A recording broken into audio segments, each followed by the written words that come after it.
பயிற்சியாளர், பயிற்சியாளர் ஆக இருக்கக்கூடிய திரு மு. சிவராஜ் அவர்களை வருக வருக என்று அழைக்கின்றேன். வாருங்கள், உங்கள் தரவுகளை தாருங்கள், உங்கள் அணியை நிமிர்த்தி வையுங்கள்.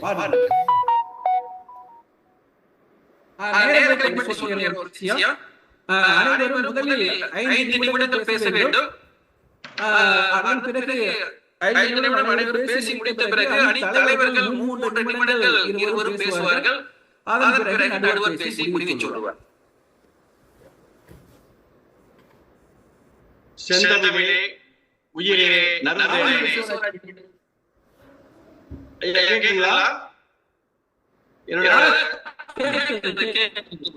செந்தமிழே உயிரே நறுந்தேனே, செயலிலே மூச்சிலே நைந்து போகும் வாழ்வு, நன்னிலை உனக்கெனில் எனக்கெங்கானே. மரியாதைக்குரிய மேனாள் நீதிபதி ஐயா விடிய குகன் அவர்கள் நடுவராக இருக்கின்ற இந்த அவையிலே இருக்கின்ற அத்தனை பேரையும் வணங்கி மகிழ்கிறேன். ஆகச் சிறந்த ஆளுமைகள் துளியரசன் செண்பகராஜ் ஐயா அவர்களையும் ஐயா ராகவன் ஐயா அவர்களையும் மகிழ்வோடு வணங்கி மகிழ்கிறேன். இன்றைக்கு உலக மகளிர் தினத்தை முன்னிட்டு மிக அற்புதமான ஒரு பட்டிமன்றம். இன்றைய காலகட்டத்தில் பெண்களுக்கு ஏற்படுவது முன்னேற்றமா பின்னடைவா என்ற தலைப்பிலே ஒரு அற்புதமான தலைப்பை தந்திருக்கிறீர்கள். இந்த தலைப்பிலே பல அறிஞர்களும் ஆசிரியர்களும் திறமையாளர்களும் பங்கேற்று பேச வந்திருந்தாலும் கூட இன்றைய நடுவருக்கு ஒரு தனி சிறப்பு இருக்கிறது. என்னவென்றால் அவர் இது போன்ற பட்டிமன்றங்களுக்கு மட்டும் நடுவர் அல்ல, எண்ணற்ற வழக்குகளிலே தீர்ப்பை வழங்கி இருக்கின்ற மிகச்சிறந்த ஒரு நீதிபதியாக பணியாற்றி ஓய்வு பெற்ற ஐயா அவர்கள் இன்றைக்கு நம்முடைய பட்டிமன்றத்துக்கு தலைமையேற்பது இந்த பட்டிமன்றத்தில் பேசுவதற்கு நமக்கெல்லாம் ஒரு பெருமையாகவும் மகிழ்ச்சியாக இருக்கிறது என்று சொன்னால் அதற்காக நாங்கள் அதை ஒரு பாக்கியமாக கருதி பெருமையடைகிறோம் ஐயா. இன்றைய தலைப்பு என்னவென்றால் இன்றைய காலகட்டத்திலே பெண்களுக்கு முன்னேற்றம் என்பதுதான் என்னுடைய அணியாக இருக்கிறது. இதற்கு வேறு எந்தவித மாற்று கருத்து இருக்க முடியாது. ஏனென்று சொன்னால் நம்முடைய நடுவர் அவர்கள் துவக்கத்திலே பேசுகின்ற பொழுது சொன்னார்கள், முன்னெல்லாம் தாய்மொழி சமுதாயமாக இருந்து கொண்டிருந்த பொழுது பெண்களுடைய ஆளுமையிலே தான் அனைத்து நிகழ்வும் நடந்தது என்று சொன்னார்கள். நாம் அனைவரும் கேள்விப்பட்டிருப்போம். வீரத்தின் விளையாட்டாக தமிழகத்திலே வெள்ளையர்கள் எத்தனையோ பேர் போர் புரிந்திருந்தாலும் கூட சிவகங்கை சீமையிலே ஒரு வீர தமிழச்சி இந்த தமிழ் மண்ணிலே ஒரு மாபெரும் வீர வரலாற்றை படைத்திருக்கிறார்கள். அப்படி ஒரு பெண்ணால் ஒரு விஷயத்தை சாதிக்க முடியும் என்று சொன்னால் அது முன்னேற்றம் இல்லையா என்பதை நான் இந்த நேரத்திலே வலியுறுத்தி கேட்க ஆசைப்படுகிறேன். அது மட்டுமல்ல நண்பர்களே, இன்றைக்கு தமிழகத்திலே குறிப்பாக இந்திய திருநாட்டிலே பாரதத்தையே நாம் சொல்லுகின்ற பொழுது பாரத அன்னை என்று சொல்லுகிறோம். அன்னை என்று சொல்லுகிற பொழுது ஒரு தாயாக இந்த தேசத்தை மதிக்கிறோம் என்று சொன்னால் பெண்களுக்கு தான் இந்த தேசத்திலே மிக முக்கியம். இன்னும் சொல்ல போனால் தமிழகத்தில் இருக்கின்ற சுமார் 7,58,00,000 வாக்காளர்களே 4 கோடிக்கு மேற்பட்டவர்கள் பெண்களாக இருந்து கொண்டிருக்கிறார்கள். ஆண் வாக்காளர்கள் எண்ணிக்கையை விட சற்று அதிகமானவர்களாக பெண்கள் இருந்து கொண்டிருக்கிறார்கள். ஆக ஒரு நல்லாட்சியை தேர்வு செய்வதற்கு கூட பெண்களுடைய பங்கேற்பு சிறந்ததாக அமைந்திருக்கிறது. அது மட்டுமல்ல நண்பர்களே, நீங்கள் பார்த்திருப்பீர்கள், அண்மையிலே 33 விழுக்காடு பெண்களுக்கு இடஒதுக்கீடு என்ற ஒரு சட்டம் வந்தது. இன்றைக்கு பெண்களுக்கு 33% என்று சட்டத்திலே கொண்டு வந்திருந்தால் கூட இன்றைக்கு 50% அளவிற்கு பெண்களுடைய பங்கேற்பு எல்லா துறைகளிலும் இருந்து கொண்டிருக்கிறது. நேற்று உலக மகளிர் தினத்தன்று இந்திய திருநாட்டிலே ஒரு மாபெரும் நிகழ்ச்சி நடந்தது. ஒரு மாபெரும் மகளிருக்கு மகளிர் சுற்றுகின்ற நிகழ்ச்சி நடந்தது. நீங்கள் அத்தனை பேர் தொலைக்காட்சியிலே கண்டிருப்பீர்கள். அந்த செய்தி என்னவென்று சொன்னால், மிகச்சிறந்த ஒரு மாமனிதர் இன்ஃபோசிஸ் நிறுவனத்துடைய அதிபர் நாராயணமூர்த்தி அவருடைய மனைவி சுதா மூர்த்தி அவர்கள், அவருடைய மகள் தான் இங்கிலாந்துடைய பிரதமராக இருக்கின்ற சுனத் அவருடைய கணவர். சுனத் அவர்கள் இந்த நாராயணமூர்த்தி அவருடைய மருமகனார். அப்படிப்பட்ட இங்கிலாந்திலே யாரிடத்திலே நாம் சுதந்திரத்தை பெற்றோமோ யாரிடத்தில் அடிமைப்பட்டு கிடந்தோமோ அந்த நாட்டிலே கூட இந்திய வம்சாவளியை சார்ந்த ஒருவர் அங்கே பிரதமராக இருந்து கொண்டிருக்கிறார்.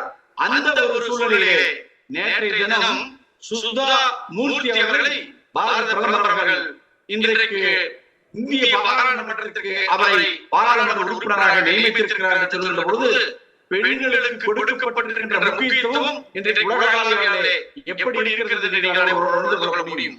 அது மட்டுமல்ல, பெண்கள் ஒரு காலத்திலே சிறைப்பறவையாக இருந்தார்கள். அவர்கள் எப்பொழுது சிறகை விரித்து சுற்றும் பூமியின் வட்டார வலிமையாக வந்தார்களோ அந்த நேரத்திலே தான் பெண்களை போற்ற வேண்டும் என்று பாரதி எண்ணற்ற கவிஞர்களால் கவி பாடினார்கள். பெண் உரிமையை பேசாதவர்கள் இல்லை.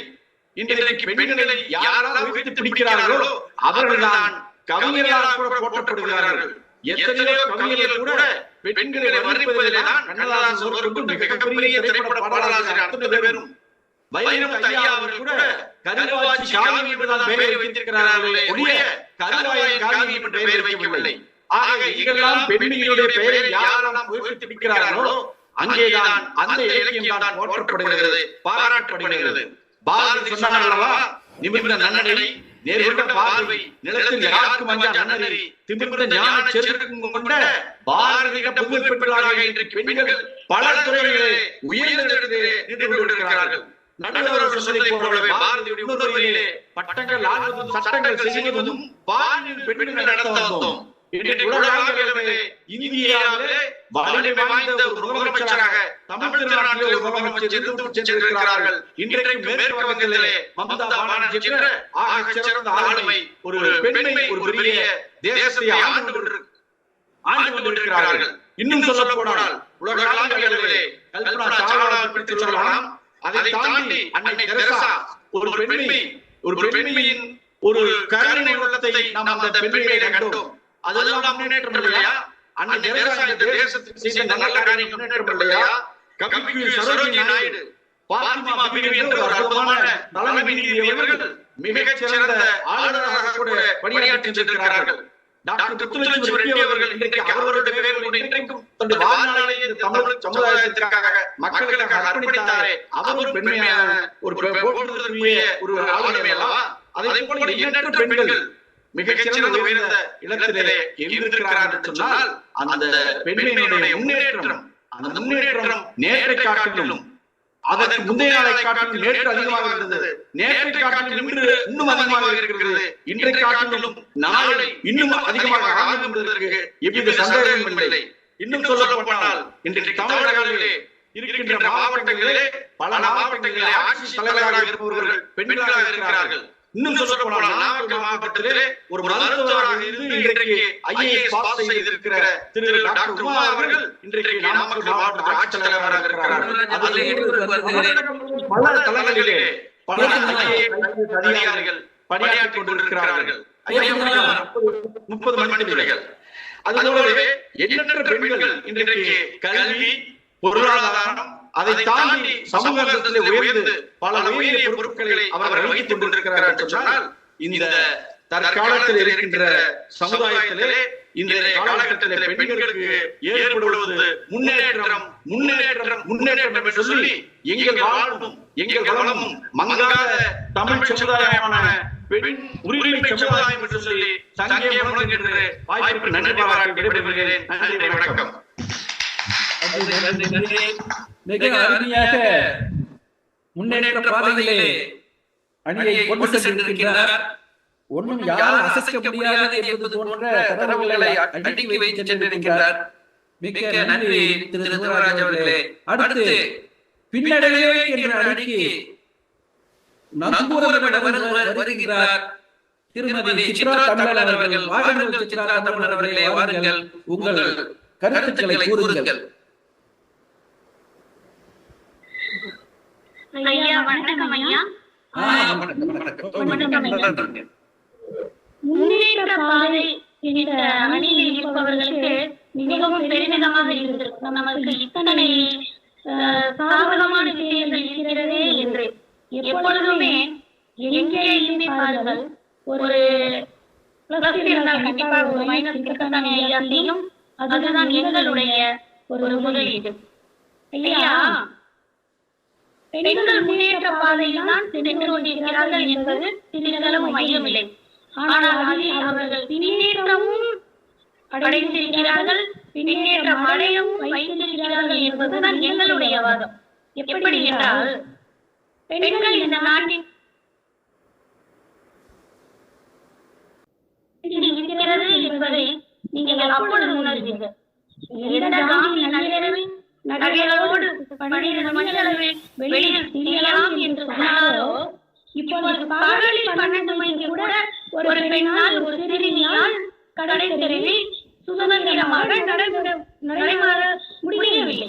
ஏனென்றால் எத்தனைதான் சட்டங்கள் நடைமுறைப்படுத்தப்பட்டால் கூட அவர்களுக்கான சுதந்திரம் இன்னும் பின்னேற்றத்தில் தான் உள்ளது. இரண்டாவதாக நாம் இன்னொரு விஷயத்தை எடுத்துக் கொள்ள வேண்டும். நிறைய காதலர்கள் சொல்லும் காதல் மொழி அன்பே நீளாது என் வாழ்வு இல்லாது என்று. ஆம், அன்பு மிக வலிமையானது.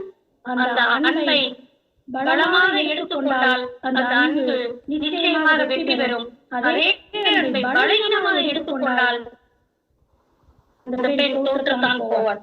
எத்தனை கல்வியறிவு பெற்றவனாக இருந்தாலும், எத்தனை திறமைசாலியாக இருந்தாலும், ஒரு ஆண் வந்த வார்த்தை வீழ்த்தினால் அவள் அந்த இடத்தில் தோற்றே போய்விடுகிறார். அப்பொழுது அன்பு பலமான மட்டுமா, மிகவும் பலகீனமான ஒன்று கூட. அந்த காதலில் வலையில் விழுந்த அந்த பெண் ஒரு காலகட்டத்தில் அவனிடம் தன் வாழ்க்கைக்காக மன்றாடி, கெஞ்சி, கூத்தாடி, தோல்வியுற்று தன்னை இழந்தே போகிறார், வாழ்க்கையை முடித்துக் கொள்கிறார். அப்பொழுது இது பின்னேற்றம் தானே. மீண்டும் நான் அடுத்த ஒரு முக்கியமான ஒரு கருத்தை சொல்ல விரும்புகின்றேன். எத்தனை அதிகார பதவியில் பெண்கள் இருந்தாலும், எத்தனை ஆளுமையாக இருந்தாலும், இன்றும் நாம் பார்த்துக் கொண்டேதான் இருக்கின்றோம். தனக்கு உயரதிகாரி என்ற ஒருவர் வரும் பொழுது அவர் நல்லவராக இருந்தால் அந்த பெண் நிலைத்தார். இல்லையே, ஆங்கிலத்தில் அழகான ஒரு வார்த்தை அட்ஜஸ்ட்மெண்ட்.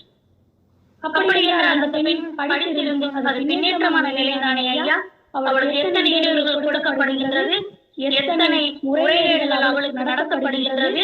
அத்தனை தாண்டி அவள் தன் குடும்பத்திற்காக, தன் வயிற்றுக்காக அந்த வேலையை அவள் அனுசரித்து செல்ல வேண்டியிருக்கிறது. இதுவே படித்திருந்தாலும் மிகப்பெரிய பின்னேற்றம் தானே ஐயா?